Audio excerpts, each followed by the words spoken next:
Washington. The Trump administration escalated its demands on Iran on Monday, putting Tehran on notice that any new nuclear deal would require it to stop enriching all uranium and halt its support for militant groups in the region. The administration's demands were outlined in a speech by Secretary of State Mike Pompeo, which for the first time spelled out all of the administration's requirements for a new agreement.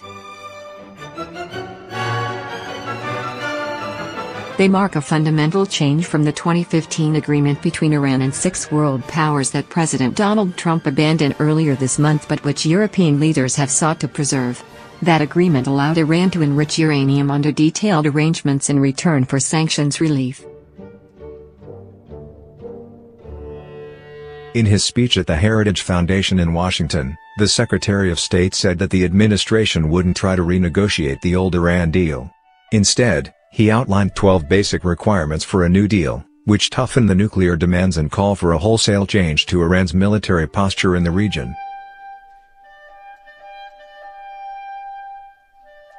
Your browser does not support HTML5 video.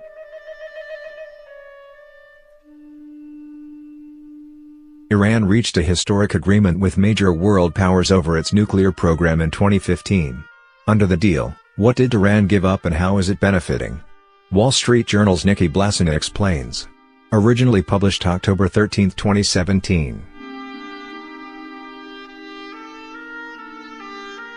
Among the demands, Mr. Pompeo said that Iran must withdraw all of its forces from Syria, end its support for militant groups like Hezbollah in Lebanon, stop sending arms to the Houthi militia in Yemen, release all U.S. citizens, and cease its threats to destroy Israel. Relief from sanctions will come only when we see tangible, demonstrated, and sustained shifts in Tehran's policies, Mr. Pompeo said in prepared remarks. We acknowledge Iran's right to defend its people, but not its actions which jeopardize the world's citizens. Mr. Pompeo said the demands were needed because of the broad nature of what he called Iran's malign behavior. The U.S., he said, didn't create the need for the demands, Iran did. Critics say that the new approach is non-negotiable and won't garner strong support in Moscow, Beijing or European capitals. It's a pipe dream to believe the administration could achieve its wish list of unrealistically ambitious negotiating objectives, said Robert J. Einhorn, a former State Department official who was involved in Iran negotiations during the Obama administration.